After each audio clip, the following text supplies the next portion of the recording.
Temple is the homie. I don't know what it is. It's probably the beanie that makes the guy so damn endearing. I do enjoy him. I do enjoy responding to him. And we got an article right here that he goes into. And as per usual, he hits some great points, but I feel necessary to back up and knock down a few others, because he tends to fall into the line of people who give, gender science validity. I'm going to take gender science isn't valid approach to the conversation at hand, because it's from The Guardian, which is clearly left. Politicized trans groups put children at risk, says expert. All of this trans talk puts children at risk. That's like a big part of the problem. And we're talking about children who should have two parents that are taking care of all of this stuff, Hey, Dad, I think I'm a girl. Nah. You a boy. Okay, cool. Bet. It's really that simple, because that's the parent's job. And we have all these kids out here now who are sitting here talking about, oh yeah, I feel like I'm a transformer, robot in disguise. Like, oh, take it easy there, champ. But he creates this I'm a victim, me type mentality that has spread. So what we'll do is let him run his mouth for a little bit and butt on in. From The Guardian, politicized trans groups put children at risk, says expert. They also make it incredibly difficult to even talk about the issue, which seems like nonsense because we need to talk about these issues. They say simply presenting the argument is to deny the existence of trans people and things of that nature. There are many trans people. Now, what he's going in on is how, all the offense that's being taken. Like, I've done a video where they came at Dave Chappelle. Like, oh my goodness, Dave Chappelle doesn't care about trans people. Like, no, you don't do that. You don't come for Dave. Relax with that. But the entire issue when it comes to transgenderism is that it's born from gender. And once again, there's a video up on this channel, and there's tons of information in the world that would reasonably lead someone to believe that gender science is complete bunk. All right, it is not a real thing. Namely, John E. Money. I'm telling you, look into it. Who are sane, rational individuals who know that this is ridiculous, that we can't have a conversation. Blair White is a prominent transgender individual, conservative, and talks about some of these things, and there are many LGBTQ people who also understand this, but I think it is fair to point out this is true. And that's the thing, Tim. It's such a big LGBTQ. It's like you're talking about basically gay people, and then by all means, you want to love a blueberry pie, I don't care. But then you're talking about people who sitting there saying how they do not feel as if God may put them in the right body, and they want to change and metamorphosize their body. And the big scary and terrible part, as far as I'm concerned, is that the children are anywhere near this conversation. At least from what I've seen. Now, keeping in mind, from the stories I've read, from what I've tracked, it does seem like there are politicized trans groups that do put children at risk for a variety of reasons. In this story, it says counselors and other mental health providers fear being labeled transphobic. Now, you can call me any name you want, I don't care. But can you get me fired? Fortunately for someone like me, the answer is mostly no. However, politicized trans groups have gotten rule changes implemented on major tech platforms, making it impossible to have a conversation.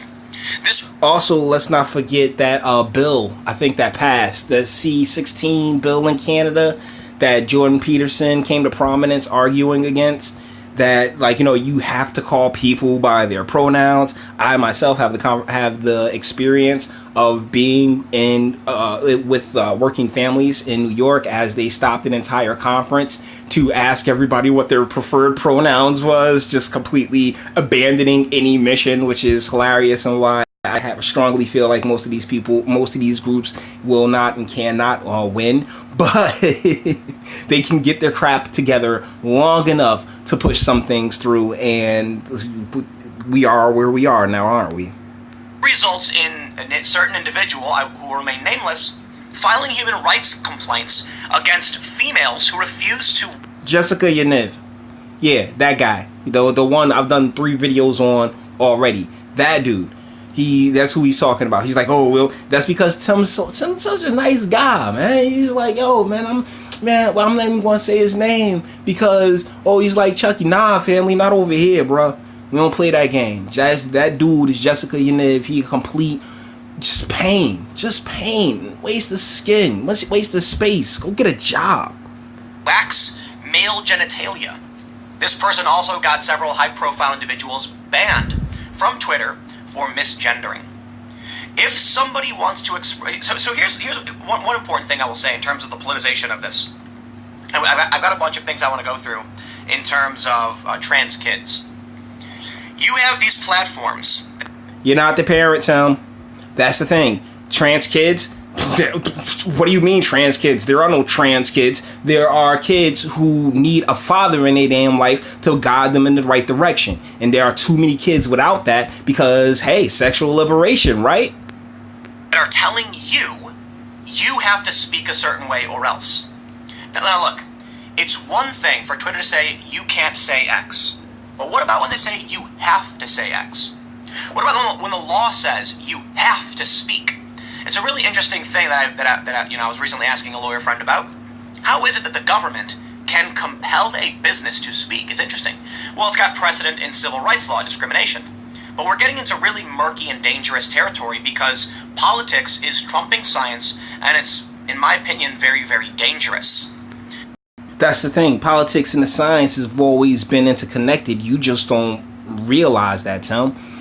See, you remember Ghostbusters, all right? Let's use a nerd reference. Ghostbusters. What was the thing that Ray was talking about when they was outside talking about starting their own business? She was like, look, man, I like to work at the universities. We get grants. We get good money to basically produce nothing.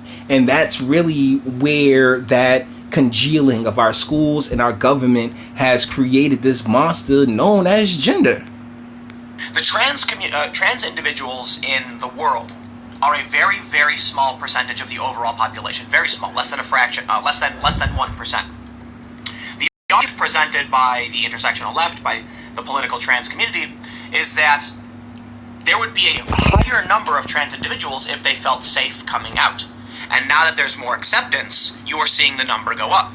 While many other people argue it's called rapid onset gender dysphoria, that social media is driving this. Kids don't... Okay, so you're both wrong. This has started from way back in the day when they introduced no-fault divorces and really started splitting men and fathers away from their families on purpose. And the deal is that without that guiding rod, that, hey, dad, you know what I'm saying? And that person to solidify things for you, you're gonna go astray. And this has been a huge part in it. Now, as far as the two arguments in which he brings up right here, as far as the gender dysphoria thing, once again, this is what parents are for. And unfortunately, like, because we're like at the 3rd, 4th generation of parents without parents, that so it's like, hey, you know what? Let the kid raise themselves. I mean, for the most part, I don't have to say anything. Just make sure that they eat and they have some place to sleep. But other than that, oh my goodness, you want to be a butterfly? Well, of course, little Timmy, you can be a butterfly. Come on, man. Come on. This has been. I hate to sound like Alex Jones here, but socially engineered for a while now. It's a jambalaya, right? There's so many different angles and aspects to it. And this wasn't one person. This wasn't one concept. This was a multitude of concepts congealing. And they are really raging at this point in Canada. And they're embers and issues that are taking place here when it comes to, the cultural shift and who has control of the culture. And the media has reigned with complete control over the culture for this same amount of time. So yeah, they've all worked together in which to make it that parents are so weak-willed and not into raising their own kids that the kids are left with a ton of questions and no one to point them in the right direction. know what they really want. I'm not going to sit here and pretend I have all the answers. I think there's a compelling argument for both. There's probably a lot of people who their whole lives have been trans and are terrified of coming out because of the implications and what it'll do to their lives. Admittedly, though, I do think there is a strong probability a lot of young people, at least according to the science, are just believing what they're being told. There's a lot of science, at least some science, that says when children are allowed, even if they express gender dysphoric, ideas, once they go through puberty, it typically goes away. Now, the big challenge here is, how do you know? How do you know the child is actually trans, or just, talking about what they heard on the internet or saw on? Because gender in and of itself is not a real concept. It is here specifically to subvert biology. Look, I hate to sit here and say, this is also has, the church and religion has a role to play in this as well, because as this country's gotten far less religious, the idea that, your maker or your creator was wrong, takes hold. It sets in. And so thusly, and we've always allowed women this leeway, right? Like, hey, she wants to go get implants, she want to go get a Botox or anything else like that. By all means, who cares? Nobody's hurting you. But we have gotten to, when it comes to the quote unquote science, there are enough twisted people to believe that these the hormone blockers and the operations. There was this kid named Jazz that they operated on, and I mean, we're talking about a real young kid with parents that sat there and was like, "Oh yeah, whatever you want, kid." And it's just like, wow, no, it's not whatever they want. It is you as the parent guiding them. And unfortunately, in the 90s, I enjoyed it as well. Kids rule, and the parents are always so dumb and stuff like that. Like, I sound like Gavin McInnes now, Jesus. But either way, we've allowed that to really take hold in political policy, and also in education. And now, boom. TV, and if you don't help that individual before puberty, it can suck for the rest of their lives. But what if they're not actually trans, and then you damage their bodies and it sucks for the rest of their lives? This is where puberty blockers come in, because you have these two different overarching ideologies. Leave the kids alone, let them develop. The trans community and the left then saying, yeah, but what if they really are trans? So now that... But that's the thing. That's where their parents are supposed to sit there and say, hey, yeah, no, the parents are supposed to guide their children. But generations of children raising children, and this is still less than a percentage point of the population as a whole. So the fact that this is given such validity shows exactly how far things have fallen. Talk about doing puberty blockers. So I'm not going to go through each and every one of these stories. I just want to highlight these and kind of talk about the issue for a little bit. In this story, Marcus Evans, a psychotherapist and ex-governor of the Tavistock and Portman NHS Foundation Trust, whose Gender Identity Development Service is the only NHS clinic to provide gender counseling and transitioning, said many experts were living in fear of being labeled transphobic, which was having an impact on their objectivity. The main point, no matter what you believe, if you think, kids should be put on puberty blockers and be given and parents should listen to them, or you think kids should be made to develop, the point is, the political allowed to develop naturally, Tim. Not sitting there just stuffing them full of life-altering drugs and medication. Allow them to grow naturally. Community has a major advantage in this argument because they're getting people banned from social media and they're making it impossible to talk about this. Of course, I am not saying every single trans person, right? There are several... Why do you think that's so? You know what I'm saying? The reason that they're making it so hard to talk about, because it really is a nonsense argument. If you sit there and you give that any of the science, and particularly John Money and those young boys that he had his fun with, like, if you pay any kind of attention to it, it falls apart. Which is why they don't want to be scrutinized, Tim. Individuals who are trans, who are prominent, and who speak up against the overt politicizing of this stuff and challenge some of the dangers of forcing the ideology without the science to back it up. But in the end, when you see people like Meghan Murphy banned, whether you agree with her or not, we need to have a conversation about this. When you see Lindsay Shepherd getting banned for, so basically the Lindsay Shepherd scenario is a trans person insulted the I don't know, the genetic formation of Lindsay, so she insulted back, but her vagina. She got banned. This shows you the power disparity. Now, Jack Dorsey said to me, we did studies and found the suicide rate is really high, and we're trying to stop that. And I said, but what gives you the right to determine someone's, one group is worthy of protection and another group isn't, essentially? Why can a trans person belittle and insult someone's genetic abnormality, and when they push back, the person who was insulted in the first place gets banned? Because they have they have an agenda that they want to push through. They want to sit there and say, oh my goodness, this person is such a victim. We need equality by allowing this guy who thinks he's a dude to be as a chick. And Jack Dorsey, I'm pretty sure, is gone off shrooms most of the time. So it's like, yeah, sure, dude, whatever you want. I just don't want any trouble, from a very vocal minority that gets a lot of its power from Twitter. But beyond that is just like, it is really non-consequential in the real world, as opposed to the groups and the larger organizations that operate in the real world and get bills such as C16 and these have these ideologies forced into the zeitgeist, I guess. Specialized classes of people who have the right to insult and degrade and belittle and spread this idea to kids, which could be dangerous. We need to know the science, or at the very least, who prevent the science talk from happening. Why create that specialized protection? Because they need they need that person to be a victim as well, so they can feel as if, yeah, I'm doing something great for humanity. And of course, you see the left saying, oh, Tim is arguing for the right of people to be transphobes. No, get out of here. I don't even care. Call me whatever you want. Okay? I'm trying to figure out how we protect kids to make sure if they are trans, they get the treatment they need, and if they're not being subjected to medical experimentation. Parents, that's it. Create a better Trump really rocks that with the economy, man. But more economic mobility. It's really focusing on these family courts. Tighten that up.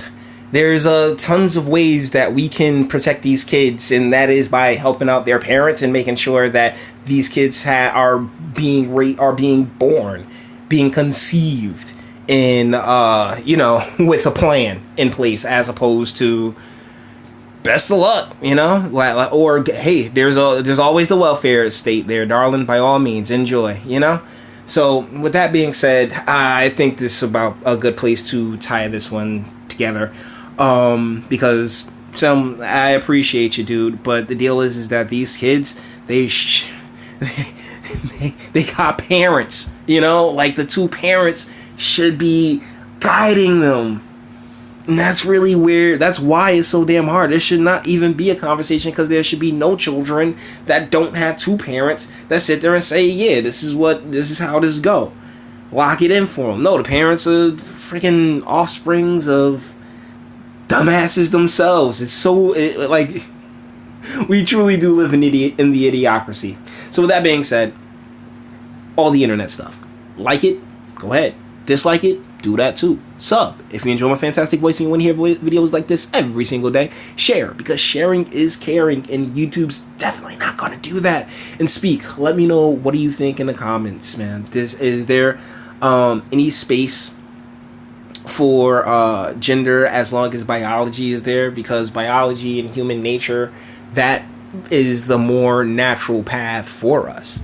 But you've had this plan in place for years, for generations, decades, probably millennia at this point, to throw a ridiculous wrench into the system and, really reinforce the ideas that, men and women are the exact same thing, and we're not, and we can think the exact same, we have the same brains and all that biology stuff. Yeah, throw that out the window. This gender stuff where, a woman can just replace a man, yeah, that leads to great things like Captain Marvel.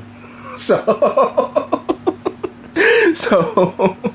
Just like, yo, like this, and it does this thing that I hate, which is just, dismiss and disregard femininity, because the feminine is such an amazing thing. I love it. I really do. So, it's not I hate women, or, I want to be a misogynist, anything else like that. No. If you think it is, let me know in the comments. But, I just like the feminine. I like women. I like women that like being women. And unfortunately, we have so many women that have been trained to think that they can think like men, and they have this welfare state that completely backs them up as they make terrible choices. That's really led to where we find ourselves here, with all this gender nonsense being tossed around. Because hey, somebody had to guarantee their paycheck. What do you think? Let me know what you think in the comments, and until the next one.